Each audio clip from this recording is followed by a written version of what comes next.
Vamos a comenzar con enfermedades ampollares y vesiculares. Vamos a comenzar con el pénfigo, que esta es una enfermedad autoinmune idiopática. Es caracterizada por ampollas intraepidérmicas en la piel y en mucosas, y esto va a ser debido a separación de las células epidérmicas, a lo cual le llamaremos acantólisis. Y pues que esto va a terminar en apoptosis de las mismas células. Se ha visto que pues tienen una acción muy importante los autoanticuerpos de la clase IgG, que van a ir contra las desmogleínas 1 y 3, que estas van a ser proteínas que se encuentran en los desmosomas, que van a unir las células. Y nos comentaba que en el pénfigo foliáceo también podemos encontrar la presencia de IgG4, IgM e IgE.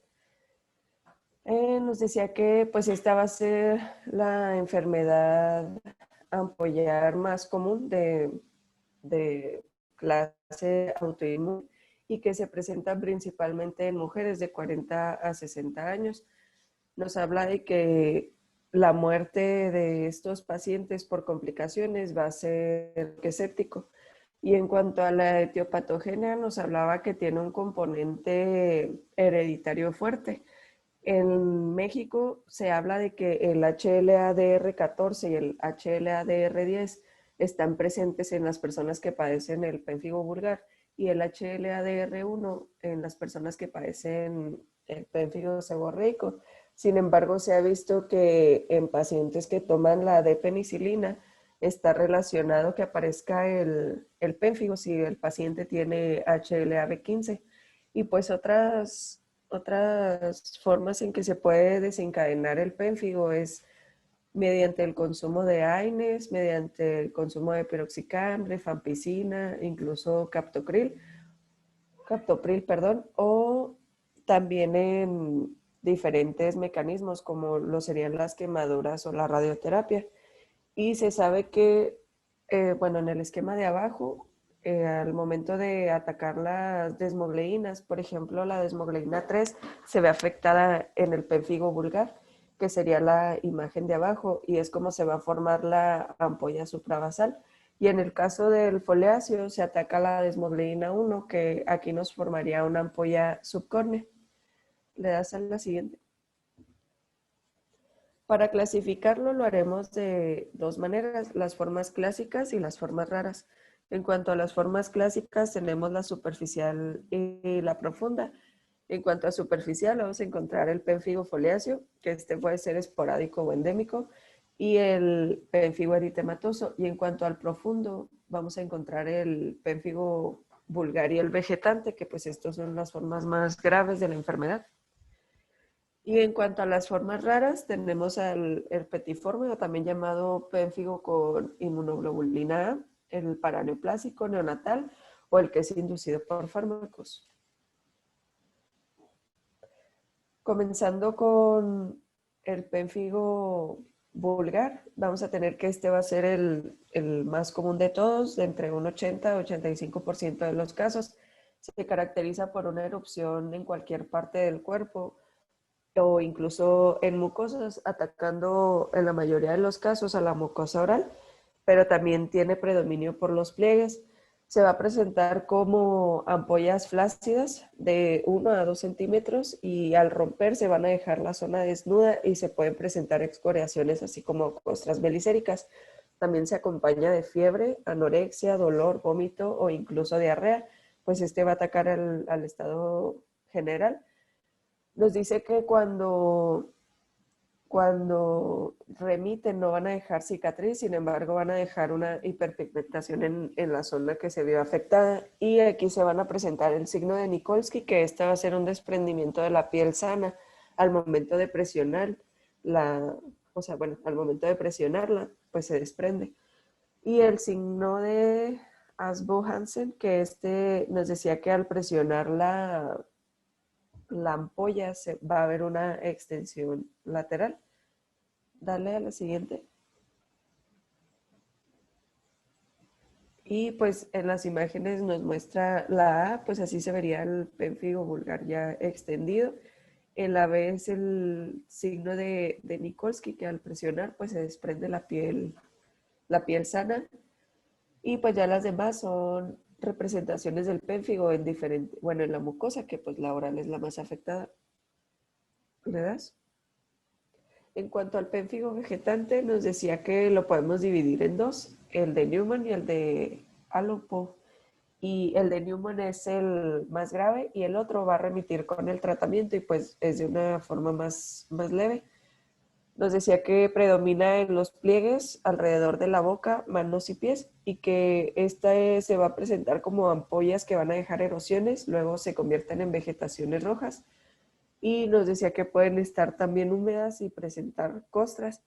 Nos hablaba de que la lengua en ocasiones puede tener un aspecto cerebriforme y pues ya se ve así como, bueno, se ve como más aparatoso que el pemphigoide.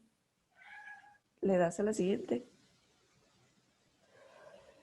En cuanto al foliáceo, nos dice que esta va a ser una dermatosis que comienza como pénfigo o como una dermatitis seborreica y pues ya conforme pasa el tiempo se va a transformar en eritrodermia exfoliativa o resumante y pues esta va a afectar las mucosas o incluso puede estar asociado a la alopecia. Me hace la siguiente. Ya, Tomás. En cuanto al seborreico o eritematoso, nos dice que este va a comenzar con lesiones ampollares o placas eritematosas en el tórax. Tiempo.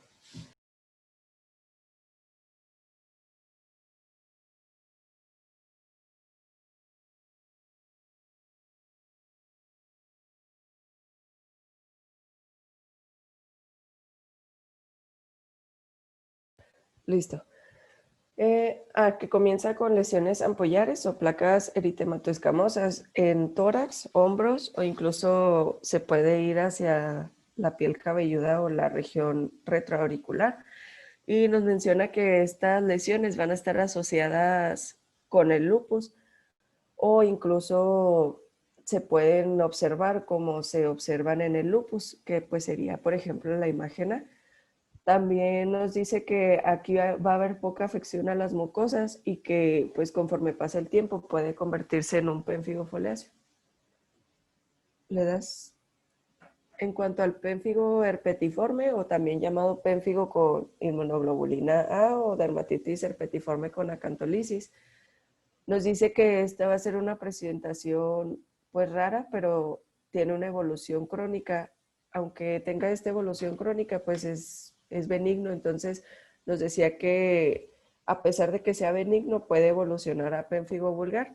Y las lesiones nos comentaba que son anulares con eritema y edema y no, se podían dar vesículas en los bordes y pues el prurito, que el prurito va a dejar pues las cicatrices por rascado. En cuanto al pénfigo paraneoplásico o síndrome autoinmunitario paraneoplásico multiorgánico, nos dice que esta va a ser una erupción mucocutánea polimorfa que va a estar relacionada a alguna neoplasia maligna, que en este caso sería más pues una neoplasia hematológica, como pues sería algún linfoma o alguna leucemia. Nos decía que aquí es lo que nos va a orientar a un diagnóstico será que pues es la estomatitis más dolorosa e intratable que va a presentar el paciente. Esta es una enfermedad grave y usualmente los pacientes van a morir por sepsis. También se puede complicar con una insuficiencia respiratoria o incluso complicaciones con el mismo tratamiento. En cuanto al pénfigo neonatal, nos dice que pues este se va a dar en hijos de madres que presentan pénfigo y nos dice que pues esta va a ser una enfermedad transitoria que presenta títulos altos de inmunoglobulina G1 que van a cruzar la barrera placentaria y se van a ir a la piel y se van a sentar ahí. Nos decía que esto tiene resolución en semanas cuando el paciente empieza a crear sus propias inmunoglobulinas y pues es capaz de atacar la enfermedad. En cuanto a los datos histopatológicos, nos dice que pues en la biopsia se tiene que realizar de una ampolla que sea reciente y nos habla de principalmente una ampolla intraepidérmica cantolítica. En esta vamos a encontrar células basales en hilera de lápida células de Sang o acantolíticas, que estas serían malpighianas, se van a presentar grandes, redondas o incluso poligonales, y también vamos a encontrar células polimorfonucleares, así como eosinófilas. En cuanto a los datos inmunopatológicos, nos dice que cuando utilizamos la inmunofluorescencia directa, aquí vamos a encontrar los depósitos de las inmunoglobulinas, en este caso sería IgG1 o IgG4, y nos decía que pues ya en menor proporción y en menores casos podemos encontrar la IgM o incluso la IgA. Y nos comenta que pues en el pénfigo eritematoso se pueden observar los depósitos de IgG con C3, y en cuanto a la inmunofluorescencia indirecta, podemos encontrar los anticuerpos antiepiteliales que van a estar relacionados con la enfermedad, o sea, entre más encontremos, pues la enfermedad está más activa, y también podemos utilizar el ELISA para detectar los autoanticuerpos. En cuanto a datos de laboratorio, nos dice que suele haber anemia, leucocitosis, eosinofilia o incluso disminución de las proteínas plasmáticas, y nos dice que el citodiagnóstico es útil para encontrar las células acantolíticas. En cuanto al pronóstico, nos dice que pues este es bueno gracias al tratamiento que se ha instaurado actualmente, y nos dice que pues la mortalidad va a depender de las complicaciones que se presenten gracias al tratamiento, que en este caso pues sería una sepsis por estafilococo aureus. Y en cuanto al tratamiento, nos mencionaba que se le da al paciente prednisona 1 miligramo por kilo al día hasta la disminución de los síntomas, es decir, que pues este se va a dar por tiempo indefinido. También se puede combinar con glucocorticoides, así como con azatropina, metrotexato o incluso ciclofosfamida. Y nos decía que ya cuando pues no hay respuesta a este tratamiento convencional, podemos dar bicofenolato de mofenilo 2 gramos al día.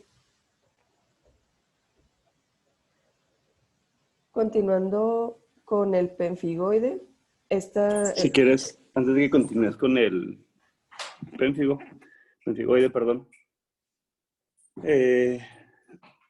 receta la imagen de la histología. Bueno, penfigo es una enfermedad autoinmune. Recuerden que va a estar principalmente presente entre los 40 y los 60 años de edad. Tiene una ligera predilección en las mujeres, pero es muy similar en ambos sexos. Y van a ser autoanticuerpos dirigidos contra desmogleína 1 y 3. Esas desmogleínas van a estar presentes en estrato espinoso, en la epidermis. Por eso en la histología pues vamos a ver este tipo de manifestaciones. Las hemoglobinas pues, son estas proteínas que van a pertenecer a la familia de las caderinas, que básicamente van a favorecer la adhesión entre los queratinocitos. Entonces, al destruirlas o atacarlas, pues va a haber una pérdida de la adhesión. Y de hemoglobinas 1 y 3 van a dar manifestaciones tanto en mucosas como en piel. Cuando son solamente antihemoglobinas 3, van a ser manifestaciones principalmente en piel, no tanto en mucosas. Y pues ya las manifestaciones ya las vimos, van a ser principalmente en mucosas, exulceraciones. Obviamente en mucosas no va a haber ampollas, puesto que ahí no hay un estrato córneo ni un estrato espinoso que se pueda llegar a ampollar. Entonces van a ser solamente las ulceraciones. Y en piel van a ser estas ampollas que van a ser friables con signo de Nikolsky positivo, que es cuando las aplastamos sobre una piel aparentemente sana, vamos a poder generar una ampolla, no poder desprender la piel. Y el signo de Asbuch-Hansen, que es cuando podemos mover a la ampolla sobre la piel, la podemos desplazar.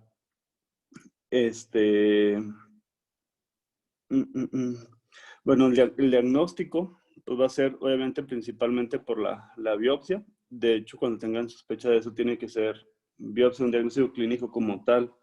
Siempre hay que corroborarlo con la biopsia de este tipo de pacientes, ya que dentro del espectro de los pénfigos, como vamos a ver ahorita, pues ahí hay muchos tipos de enfermedades o pénfigos o enfermedades ampollosas que nos pueden llegar a dar manifestaciones muy similares. Inmunofluorescencia directa, si se puede realizar, va a ser de gran utilidad. Quizás en pénfigo vulgar como tal no es estricto que la hagan, pero sí nos va a ayudar bastante para poder corroborar el diagnóstico. Y qué es lo que vamos a encontrar en la biopsia. Pues va a tener un patrón muy característico, ¿no?, del pénfigo, ya que el problema está entre las células y no en el estrato basal como tal. No va a haber un espacio entre las células y la membrana basal. Esto va a estar principalmente a nivel intraepidérmico, en donde pues está el ataque autoinmune, ¿no?, contra los envidesmosomas, en el lado basal, digamos, de las células, donde hay una pérdida de la conexión entre los queratinocitos, y esto pues conlleva tanto las manifestaciones clínicas como las manifestaciones histológicas que tienen este tipo de pacientes.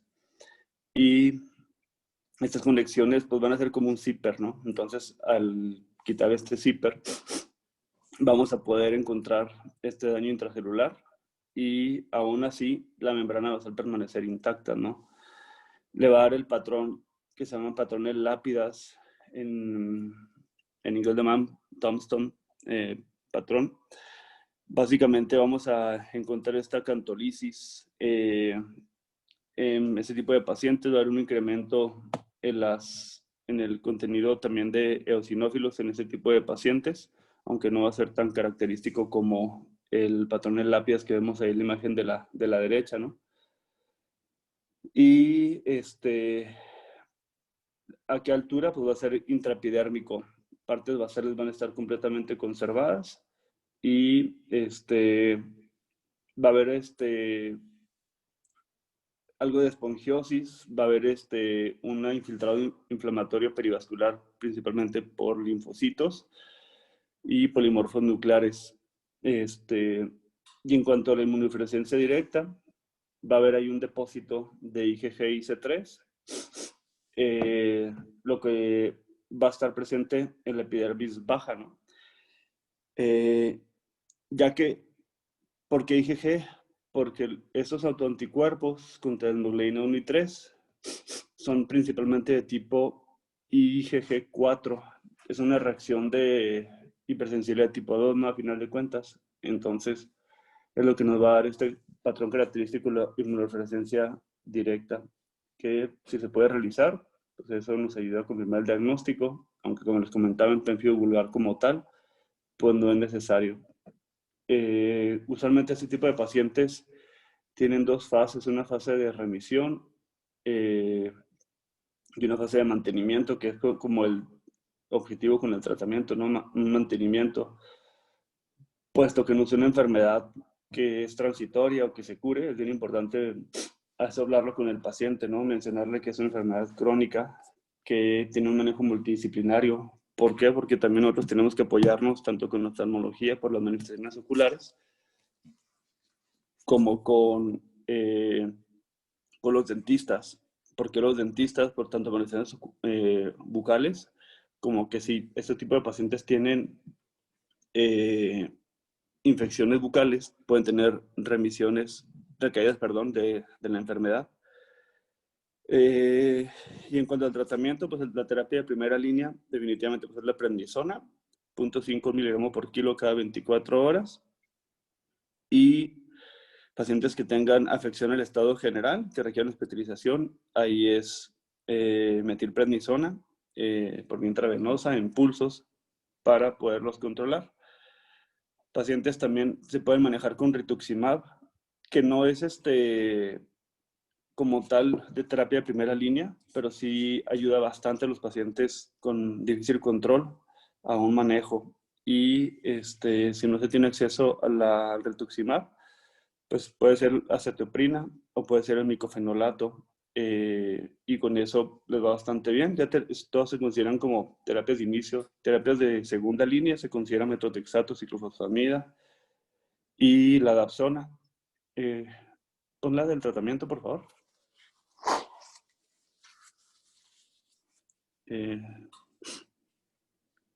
La siguiente. Ok. Hay otro tipo de tratamiento que se llama plasmaféresis.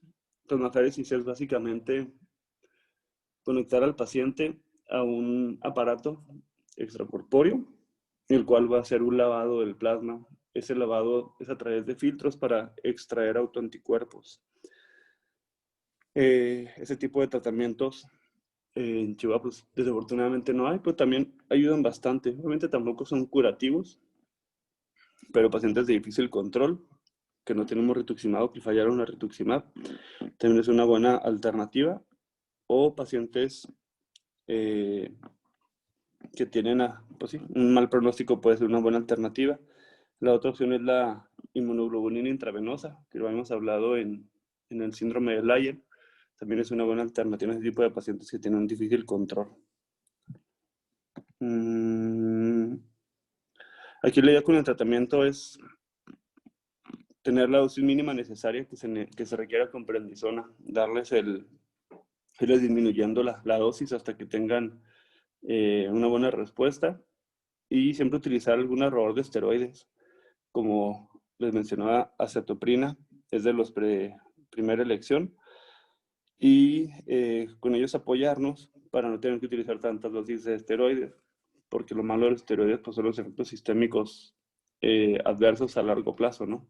Que pueden ser desde hipertensión, diabetes, osteoporosis, glaucoma, que en este tipo de pacientes es muy común que los tengan, de hecho. Entonces, apoyarse con algún error de esteroides y tener la dosis mínima necesaria, mantener un monitoreo, pues tanto clínico como de laboratorio, para ver que tengan parámetros normales, y ver que no tengan alguna infección que pueda ocasionar recaídas. También es importante en ese tipo de pacientes tomar en cuenta terapias que a veces les dan, que pueden hacer que tengan recaídas. Por ejemplo, en pacientes hipertensos, con pénfigo, beta bloqueadores e inhibidores de la YECA pueden desencadenar pénfigo, o lo pueden reactivar, o incluso hay pénfigo inducido por ese tipo de medicamentos. Entonces, en ese tipo de pacientes, pues está contraindicado utilizar ese tipo de terapias para hipertensión. Antibióticos del grupo de las penicilinas, en algunos pacientes también puede ocasionar recaídas, y piroxicam principalmente. Hay muchos que pueden ocasionar ese tipo de reacciones, algunos incluso antituberculosis como la rifampicina. Hay reportes de casos con algunos AINES como diclofenaco, incluso pacientes con algún tipo de enfermedad como Parkinson. Hay reportes de casos con levo y carbidopa, pero lo más común que vamos a ver es IECAS y beta bloqueadores. Es bien importante, si bien que el paciente está con ese tratamiento, pues cambiárselo, porque eso va a ocasionar que tenga mal control de su pénfigo. Muy bien, si quieres continuar. Bueno, continuando con pemfigoide, esta va a ser una enfermedad inflamatoria autoinmunitaria también, que se caracteriza por ampollas grandes, tensas y con lesiones urticariales. Esta se va a presentar más en pacientes mayores a 60 años y va a afectar el tronco y las extremidades. Aquí nos dice que no se presentan cicatrices atróficas y la evolución de esta enfermedad va a ser de manera crónica. En cuanto a epidemiología, nos dice que se presentan de entre 7 a 14 casos por cada millón de habitantes y la mortalidad es baja. En cuanto a la etiopatogenia, nos dice que se ve un incremento en el haplotipo DQB10301 del HLA, y nos dice también que podemos encontrar anticuerpos contra el antígeno pemfigoide, que sería el BPAG1. Nos dice que pues es miembro de las plaquinas, que es un componente de los semidesmosomas, que también forma parte de la adhesión celular. Y nos dice que también se han visto anticuerpos contra el BPAG2, que sería el colágeno tipo 17. Nos dice que la patología comienza como tal cuando la inmunoglobulina G se une a la membrana, se activa y a su vez va a fijar el complemento. Luego se van a activar células inflamatorias que van a reclutar los eosinófilos y se van a comenzar a degradar las proteínas y las células y se van a formar lo que es la ampolla como tal. En cuanto a la clasificación, tenemos, bueno, podemos dividirlo en dos, que sería la pemfigoide ampollar, en la cual está el pemfigoide generalizado, localizado, polimorfo, vegetante y nodular. Y en cuanto al pemfigoide cicatrizal, aquí nos habla sobre el mucocutáneo y el cutáneo. En cuanto al cuadro clínico, vamos a tener que, pues es una dermatosis que va a predominar en abdomen, muslos, así como en la cara de flexión de las extremidades y se presenta como una ampolla clara o hemorrágica que va a aparecer sobre una base eritematosa o incluso que presenta edema y se van a acompañar con placas urticariales que son pruriginosas y dolorosas. En esta patología no encontramos el signo de Nikolsky y nos dice que va a ser de inicio repentino por brotes y se va a observar como en las fotos de abajo. Le das a la siguiente. Ya desglosando más los tipos, vamos a tener que el pemfigoide ampollar generalizado, también, bueno, de Leber. Esta va a ser una dermatosis que va a afectar áreas muy extensas de la piel de cualquier región y aquí se van a encontrar pues ampollas tensas y nos dice que puede haber remisiones y exacerbaciones y también puede afectar las mucosas. En cuanto al pemfigoide ampollar circunscrito, este nos dice que es menos frecuente, pero las ampollas se van a encontrar principalmente en la cabeza, así como en las extremidades. Y en cuanto al pemfigoide ampollar polimorfo, esta va a ser una erupción generalizada con pápulas, vesículas y ampollas, y se va a dar principalmente en lo que es el dorso, las nalgas o incluso las superficies de extensión de las extremidades. ¿Le das a la siguiente? En cuanto al pemfigoide vegetante, estas son ampollas que van a presentar también escamas y lesiones vegetantes en las áreas intertriginosas, así como en cabeza, dorso y extremidades. En el pemfigoide nodular, pues esta va a ser una variante rara, pero se pueden encontrar lesiones hiperqueratósicas de aspecto nodular, que incluso pueden ser pruriginosas, y nos dice que bueno, pueden preceder a las ampollas por muchos años pues antes. En cuanto al pemfigo cutáneo cicatrizal, nos dice que estas van a ser lesiones cutáneas solo en la cabeza y en el cuello y van a dejar lesiones atróficas o cicatrices atróficas, perdón. Y en cuanto al pemfigoide cicatrizal mucocutáneo, nos dice que este va a afectar mucosas, pues serían todas las del cuerpo, oral, conjuntiva, laringea, entre otras. Y nos dice que se va a presentar de manera con ampollas, con cicatrices retráctiles, incluso sinequias y puede producir ceguera o incluso dificultad respiratoria o estenosis esofágica, por lo mismo de que va a dañar pues las mucosas esofágica y respiratoria. ¿Le das? En cuanto a los datos histopatológicos, nos dice que en las ampollas subepidérmicas vamos a encontrar el techo intacto y se van a encontrar dentro de ellas fibrina y eosinófilos. En cuanto al microscopio electrónico, nos dice que se va a ver la ampolla, bueno, que en la ampolla se ve una lámina lúcida con depósitos de inmunoglobulina G. Y en cuanto a la inmunofluorescencia indirecta, aquí nos dice que podemos ver los anticuerpos circundantes en el suero. También podemos utilizar el Western blot para los anticuerpos, incluso el ELISA. Y nos dice que ya en los datos de laboratorio clínico podemos encontrar al paciente con eosinofilia o incluso un aumento de la inmunoglobulina E. ¿Le das? La primera pues sería cómo se... Dale otra. Bueno, las dos serían pues ya la, ay, cómo se verían en ay, se me fue el nombre, en la biopsia. Y la última pues ya sería cómo se ven los depósitos en la inmunofluorescencia. En cuanto al tratamiento, nos dice que este tiene que ser multidisciplinario, pero pues también vamos a utilizar lo que es la prednisona, igual 1 miligramo por kilogramo al día. y nos dice que aquí hay que evitar los corticosteroides sistémicos, que es mejor utilizar los corticoides tópicos, como el propionato de clobetasol de 40 gramos al día. Y nos dice que cuando hay un pemfigoide cicatrizal, podemos utilizar la inmunoglobulina intravenosa, que sería 1 gramo por kilo, durante 2 días seguidos por 4 semanas.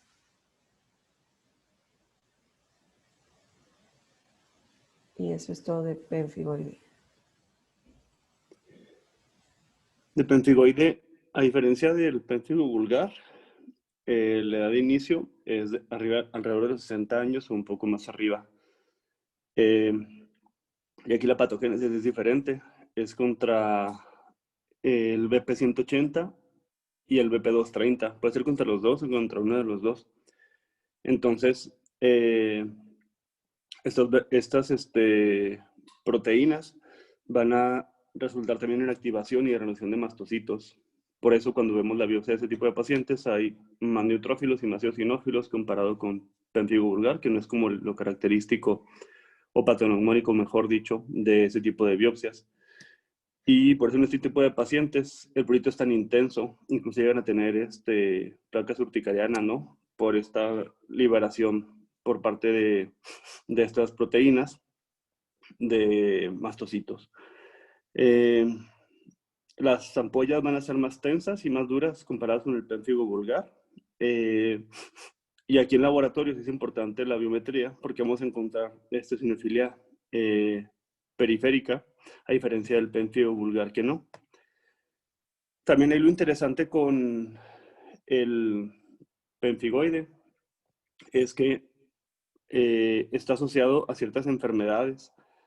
De hecho, pemfigoide es relativamente común verlo en pacientes con problemas neurológicos como secuelas de EBC o como demencias o como enfermedad de Parkinson, perdón. De hecho, en este tipo de pacientes cuando tienen estos problemas van a ser de más difícil control y si pensábamos que pudiera ser pemfigoide asociado a esta enfermedad que fuera a limitarse o quitarse pronto, pues en este tipo de pacientes obviamente no. La evolución va a ser como bastante prolongada. Además puede estar asociado a diabetes, a tiroiditis, dermatomiositis, lupus, esclerosis. Entonces, es muy común que tengan este tipo de pacientes en estas edades, pues con este tipo de enfermedades.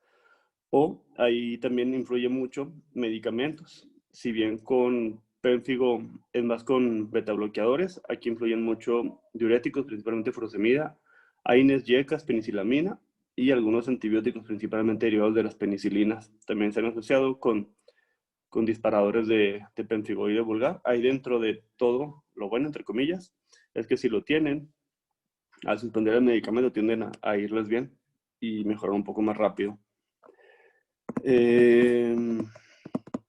Hay unas formas no clásicas, que es la forma deshidroforme, el prurigo pemfigoides y el pemfigoide parecido a dermatitis herpetiforme, que son formas poco frecuentes, pero hay que tomarlas en cuenta. Y ahí realmente, como el diagnóstico lo vamos a realizar ya a través de la biopsia y la inmunofluorescencia directa, que la biopsia, como les mencionaba, pues es la ampolla subepidérmica, el infiltrado linfocítico y eosinofílico, y inmunofluorescencia directa van a ser depósitos lineales de IgG y C3 a lo largo de la membrana basal.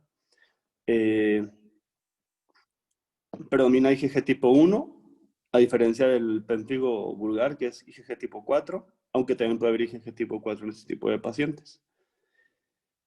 Y tratamiento, pues son los esteroides, dependiendo de la extensión. Puede ser esteroides tópicos, esteroides por vía oral. Esteroides por vía oral es lo mismo que pemfigo, tratar de utilizarlos mínima necesaria.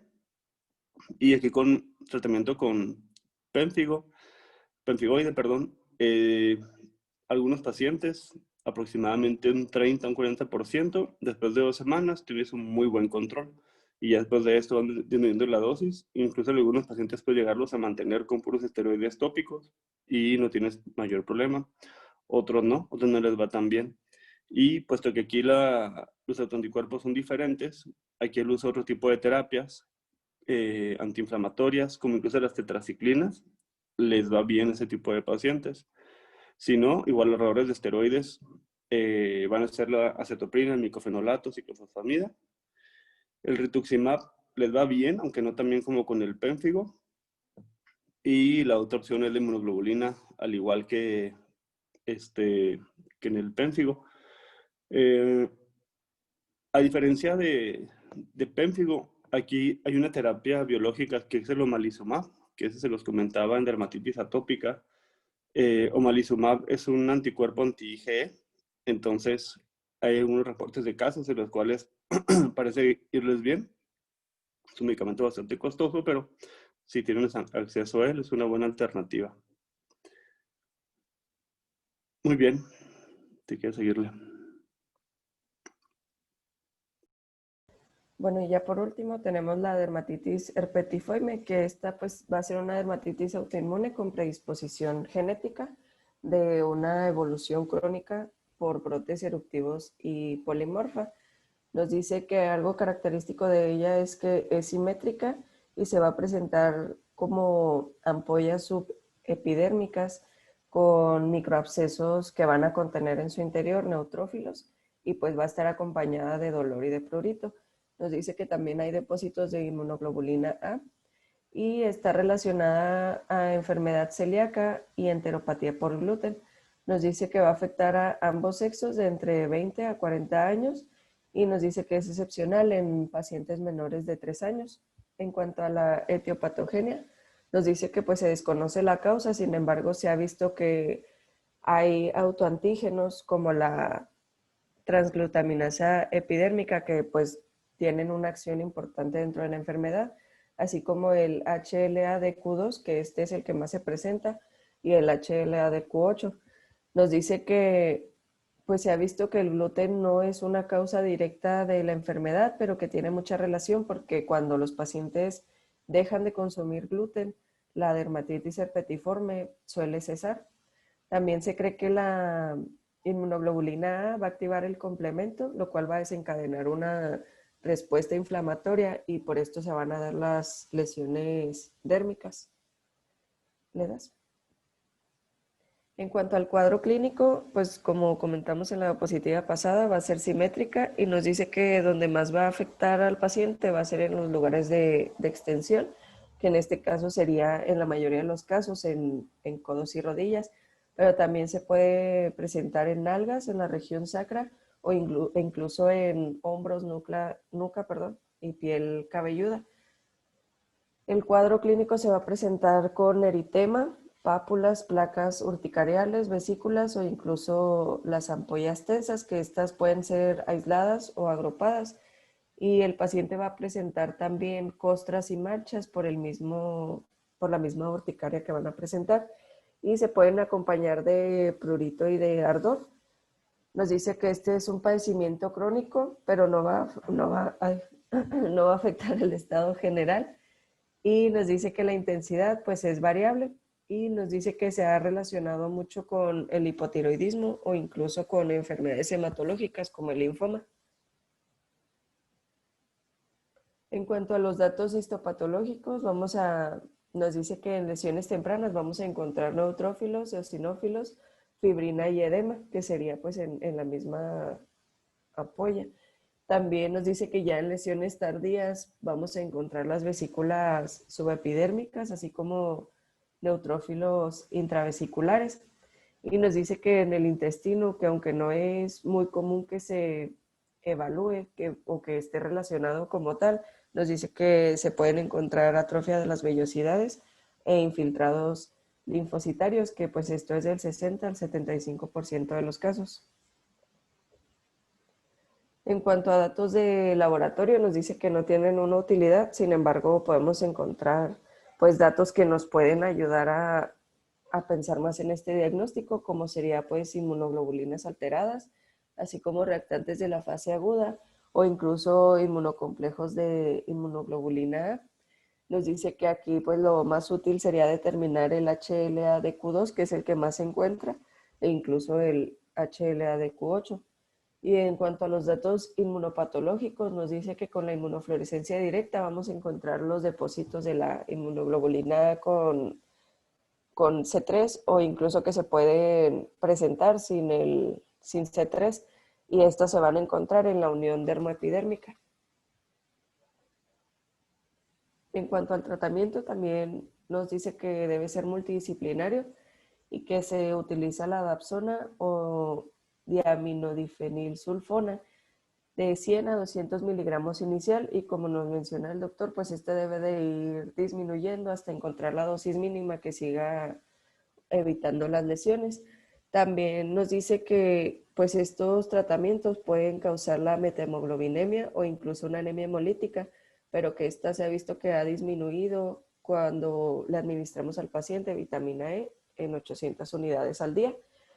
Nos dice que pues el tratamiento puede durar de meses a años, todo depende de pues la respuesta al mismo tratamiento y se pueden utilizar antihistamínicos y glucocorticoides, ya sea tópicos u orales, para los síntomas que son urticariales.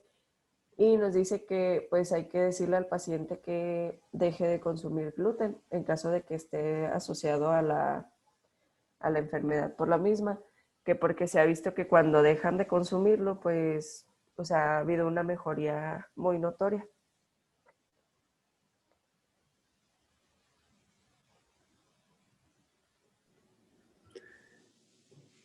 En dermatitis herpetiforme, eh, el autoanticuerpo eh, es similar al que tienen en la enfermedad celíaca, que es un autoantígeno endomicial que se llama transglutaminasa tisular. En dermatitis herpetiforme es una transglutaminasa epidérmica y ese se encuentra presente o se puede demostrar en el más del 90% de los casos con una alta sensibilidad. Este tipo de pacientes, las series te dicen que el 90%, algunos te dicen que para fines prácticos, todos los pacientes tienen alguna enfermedad intestinal o celiaquía. No es demostrable en todos, pero la gran mayoría, no más del 90% sí. Y solamente un porcentaje muy pequeño, que depende de la serie, 13-20% más o menos, van a exhibir síntomas de este tipo. Y aquí la patogénesis es distinta, son los depósitos de IgA, complejos inmunes, en la dermis papilar, y asociado pues a este autoantígeno epidérmico, ¿no? La transglutaminasa, y es una transglutaminasa de tipo 3. Hay una predisposición genética, como vemos ahorita por el HLA de Q2, el HLA2, y manifestaciones en piel van a ser estas pápulas y vesículas, superficies extensoras y en glúteo. Van a usualmente ser muy, muy pruriginosas. Usualmente incluso dejan cicatrices por el prurito tan intenso que les ocasiona. Y más raro puede aparecer en piel cabelluda. Aquí la importancia también pues es que cuando el paciente disminuye el gluten o lo quita de la dieta, pues mejora la enfermedad, ¿no? Hay pacientes con dermatitis herpetiforme que tienen un riesgo más elevado de desarrollar enfermedad tiroidea, principalmente Hashimoto, algunos diabetes tipo 1 y algunos anemia perniciosa. Que incluso se supone que pacientes con enteropatía por gluten tienen un riesgo también de desarrollar linfoma. Aquí no va tanto por la dermatitis herpetiforme, sino por el cuadro intestinal principalmente, por lo cual pues, requiere un manejo también en conjunto por gastroendoscopía. Pues siempre busquen este tipo de vesículas pequeñas, frágiles, así como agrupadas pues sí, en clúster, como en racimos pequeños, muy urticarianos, a diferencia del herpes, pues que el herpes no da comezón, da dolor o punzadas. Estas son muy pruriginosas y principalmente en codos, rodillas, hombros y glúteos. Usualmente van a ser simétricas, es raro que lo tengan de un solo lado del cuerpo, y si las ven empiezan a interrogar pues, síntomas intestinales, ¿no? Como distensión, diarrea, y pues ahí luego el paciente es complicado que lo asocie, ¿no? Porque pues es difícil que el paciente lo relacione con dieta de gluten, pero pues principalmente con el pan, ¿no? Que es lo que comemos más que contiene gluten. La biopsia la tenemos que tomar de la lesión y agarrar piel perilesional, porque en esta piel perilesional es donde vamos a encontrar los datos de la inmunodeficiencia directa. En la lesión como tal, no. Ahí en la lesión, la inmunofluorescencia va a ser negativa. Y en la piel perilesional podemos encontrar estos depósitos de IgA en el 85% de los casos, si son depósitos granulares, en el 5 al 10% de los casos. Exámenes serológicos. En México, hasta donde yo sé, no los hacen. No sé si ya lo estén haciendo en algún instituto, pero era básicamente niveles séricos de IgA, antigliadina, la antitransglutaminasa, la tipo 2 y la tipo 3. ¿Qué más? Los hallazgos histológicos, pues básicamente son estos agregados de neutrófilos y algunos eosinófilos, no tantos como en otras enfermedades, en la punta de las papilas dérmicas, eso es en etapas iniciales. Y vamos a ver las vesículas llenas de neutrófilos y eosinófilos en etapas tardías. Entonces ahí depende de la etapa que tenga el paciente, van a ser los hallazgos. Edema papilar, el infiltrado, pues va a ser ahí también perivascular, linfocítico y neutrofílico. Y pues aquí en este tipo de enfermedades, aquí es donde les mencionaba que sí necesitamos a fuerzas tener la inmunofluorescencia. Y pues aquí en este tipo de pacientes el tratamiento pues obviamente va a ser primero terapia libre de gluten. Eso es lo que tenemos que hacer con todos estos pacientes. Y terapia de primera línea es la dapsona. La dapsona, como les había mencionado anteriormente, hay que vigilar nada más que no tengan deficiencia de la glucosa 6-fosfato deshidrogenasa, porque si no, pues van a hacer methemoglobinemia. Y se inicia con 25 miligramos al día y posteriormente se va aumentando la dosis hasta llegar a 0.5 miligramos por kilo al día. Aquí es al revés que la prednisona. Empezamos bajito y vamos subiéndolo. Pacientes que no toleran dapsona, está la opción de la sulfasalacina o sulfopiridina. Colchicina también hay reportes de casos. Y esteroides tópicos para ayudarles a mejorar. Si se fijan aquí, esteroides por vía oral, ni siquiera los mencionan. Entonces, no que estén contraindicados, pero pues de nada le va a servir al paciente que les den esteroides por vía oral. Es otro tipo de tratamientos o esteroides tópicos. ¿Qué más les iba a decir? Del pérfido paraneoplásico. El pérfido paraneoplásico es parte de un síndrome, de hecho, multiorgánico que se llama PAMS, que es síndrome paraneoplásico de afección autoinmune multiorgánica. Este tipo de síndromes van a estar asociados principalmente a neoplasias de tipo hematológico y como son los linfomas de células B y timomas, perdónenme. Aunque son pocos porcentajes de los casos de pérfido, es del 3 al 5%. Y esta enfermedad hay que tenerla en cuenta en pacientes que tengan, como les mencioné, enfermedades hematológicas como linfomas, leucemias y